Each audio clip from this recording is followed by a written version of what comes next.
Southland Conference interviews continue at SFA Volleyblog. We got a chance last week to talk to some folks in the Islanders, Ivy Barsh, and then when HBU came in town, Jessica Wooten and Kayla Armour. But today the Jacks make a trip over to Natchitoches, and I'm pleased to be able to talk with head coach Sean Kiracofe, first-year coach here at NSU. First, Coach, welcome to the Southland Conference, and thanks for being willing to sit down and chat with us this afternoon. Yeah, thank you very much. This is a great thing. I'm glad to be part of it.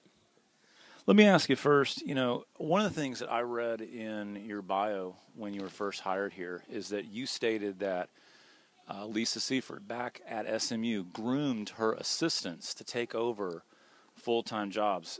Expand on that a little bit. What were some of the things that made you feel that way? What were some of the responsibilities that she gave you while you were an assistant there that prepped you for the responsibility here? Well, it was really just having a full inside look of how to run a program as far as budgetary issues, just personnel issues with players, and just how to, have certain, interactions with administration and things like that. There really wasn't anything that was behind a curtain, so to speak. And then a lot of responsibility with position work and recruiting. And so it just she afforded us the opportunity to work with all phases of the program. When this spot became open and you began an interview, of course, you knew coming in here that they had graduated a fair number of players from a very successful team last year. Some of those components are still here. But still, Northwestern State Volleyball had made themselves attractive over the building of this program, as people know, for the last several years. But what were the things specifically, as you looked at this, that you thought, that's really a good fit for me? Obviously, the success that they've had. They proved that they could recruit, talented recruits here. But it's proximity to Houston and Dallas. The Southland Conference itself, just being able to talk to recruits and say that, I can bring you back home. You may be going to Louisiana, but I can bring you back home to Dallas, Houston, San Antonio. And, just the real overall feeling that I got from the administration. And then to repeat it, just the success that they've been able to build here before.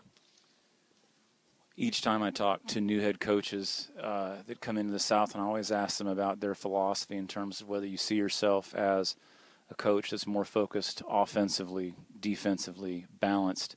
Coaches answer that question differently. When I talked to Ashley Fitzgerald at McNeese last year, she just immediately latched on to the offensive side. How do you kind of categorize yourself on that scale? That's a hard one to answer. It really is. I'm a middle blocker myself growing up. I've had throughout the years, focused on middle blockers. So that's more of a defensive side. I would say that Lisa prides herself on defense. So I have that upbringing as a coach, and as I developed. But I feel like I'm successful with that, and then I can focus on the offense. So it's hard to say that I really want to go for either one. But I do a lot of focus at the net defensively because I've had so much experience as far as coaching defensively in the back row. But I have tons of ideas for offense, so I love all that. Well, you mentioned your middle blocker. We'll talk about your two that should expect to start tonight. You got a lot of talent here in the middle at Northwestern State. I want to ask you about social media a little bit. At the beginning of the year, I noticed one day I log on to my site. You have 9 new followers, and they were all folks associated with this program. And I've noticed that each of the girls has changed their started their Twitter handle with an NSU Demons and then a jersey number. If any of you have seen this, they all identified themselves with the club and with their jersey number. Was that something concerted that you talked to the club about doing, or was that something they decided on their own they wanted to do? No, we put that in place, the staff, just to allow some more interaction with the fans directly to the student athletes that they're fans of, and just to get more people involved with our program and volleyball in general. We just find it's a good way to keep in touch with them, and then hopefully get them in the stands. So just having that one-on-one interaction with them. What I think is really interesting about it is that a lot of people, they have their Twitter name, something that's not associated with their name or kind of an off name. But when you watch or follow an NSU volleyball game, you're able to see each of those numbers pop up and immediately sort of start to identify with the roster. So I thought that was an interesting attack. What do you have to do for Northwestern State volleyball to maintain this plateau? You know, one of the things that's so difficult to do, not only to build a program, but then to have a sustained level of success. And that's where NSU volleyball's got to be aspiring to now, the climb, but how do you maintain that spot at the top? Recruiting, all recruiting. It's pretty easy to answer that. You know, the success puts you in a limelight to where recruits can say, yes, I can see myself going there, I can see myself playing there, and it's to take advantage of that. You know, I've been in situations before we've had some success, and, you know, we've been able to build upon that with the classes coming in the next few years. So it's, you know, turning things around this year. It's the freshman class that we're very happy with coming in next year in 2016, having some early success so that we can build upon that in 17 and 18 and so on. So we've talked about the need to bring in those strong classes. Let's talk some about the players we'll see tonight on the court. One player that's been getting a lot of buzz as I've talked to other coaches that have already played you is outside hitter Lauren Agan. Lauren's been here for several years, has not had the opportunity to see a tremendous amount of court time until this year. Where was it in your mind that she made the flip over to somebody that you would trust running a lot of the offense through? I mean, physically coming in, you know, in the spring and seeing her just kind of play and go up and take a swing at the ball, I mean, it's impressive. You know, for the big hitters on the outside, it just sounds different when they hit, you know, and she had that. And then be able to kind of get on some one-on-one situations to be able to work with her ball control-wise and kind of see her growth within that. And she still has a long ways to go. But physically, she can go up and be impressive, and the more she can control herself in the back row defensively, and then definitely in serve receive, you know, she's going to be a good all-around player. I've noticed, too, just in looking at the videos that are on your website and even the promos for the night that you have here tonight, that Lauren's appeared on a few of those. Is she somebody that you kind of have identified as being able to be a little bit of the face of a communicating face of the program? Yeah, she's done a great job given that opportunity. And like you said, she was sitting behind, you know, some very successful players and just didn't have the opportunity to come out there. But now that she has that role and she's able to back that up, you know, in interviews, whether it's text or in video, she's a good representative for us. You mentioned middle blockers. Let's go back to them. Most anybody who I think's alive in the Southland Conference is aware of the name Glenna Johnson. Glenna has played very well through her time here.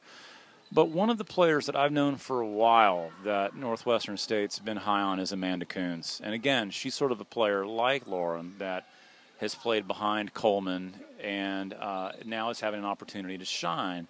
Talk a little bit about what both the presence of Glenna Johnson, who, again, is perennially in the block leaders, but also the development of Amanda Coons in the middle. I feel very fortunate that we have Glenna, you know, to be able to come in and have that type of player, you know, I guess puts me at ease, so to speak, you know.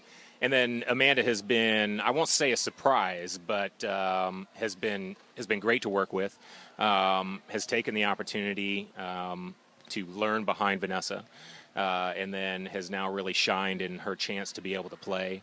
I know in years past, I've just heard that there are some consistency issues there, but I mean, she has been fantastic. She's been great blocking-wise. She's been great offensive. When we've asked more of her, she's been right there to be able to provide that offensively. She's great for us back in the serve, and for middles, she's good when she has to step back and dig a ball. You know, you can't ask much more than that. And Glenna is just a rock. I mean, you're going to be able to get consistent numbers out of her all the time. You know she's going to block balls, and if we're in a situation where we can run the offense through her, you know you're going to get something from her. I want to ask you about setters just for a bit. During the time that you were at SMU, and even now at SMU has one of the perennial setters in the nation right now. But in recent years, there's been a two-setter offense here at Northwestern State. And I've noticed during the early part of the conference slate that for a while you've run two. A couple weeks ago you were in sort of that format, and then last week went back to Nat Yeager. Is that a settled issue? Is that something that's still kind of in your mind that you're kind of flirting with which way to go in terms of setting alignment? It's not set. And I only say that because I feel that we have enough offensive options that it makes sense to be in a 6-2. I wouldn't call them natural right sides. I know Katie's had a lot of experience on the right side, but I don't look at them just individually as natural right sides because, at least in my mind, that would be, someone that can go up there and just block and really make a stop there against the opposing lefts. But they're more outsides on the right and can provide a lot of offense out there in different situations, can hit on the left if you're in certain rotations, 1 and 4, and be able to handle things out of system. So I still like that idea. I think it provides a little bit of consistency for us to be in a 5-1 right now, so that's why we're sticking with it, but I'll easily switch back to the 6-2. And last question, Coach. In what ways, either now at Northwestern State or before, have you been aware of Stephen F. Austin volleyball? What's your impression of SFA in the Southland Conference? And second, do you sense among your girls and your staff that there's a rivalry between Northwestern State and SFA? Absolutely a rivalry. They were excited, when this match was coming up. It's unfortunate for us that it's a Tuesday match and it's right. We don't have any time to build up to it. It's just, there it is. It's tomorrow. But SFA, I've known them since, I guess, 2003 is the first time I played them in my first year at SMU. And we had a pretty consistent home and away with them for a long time. And they're always tough to play. The defense is always something that you're going to struggle with because they're just going to keep the ball alive and they're just going to keep fighting and, and keep making you work.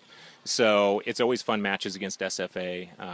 And like I said, they fight for every point, and that's fun. So tonight, we sit back here. This is where I sat. And last time I was sitting in this spot, there weren't very many happy SFA fans leaving here. But time marches on. Sean Kiracofe, now the head coach here at Northwestern State. Thanks, Sean, for being willing to chat. Thank you very much.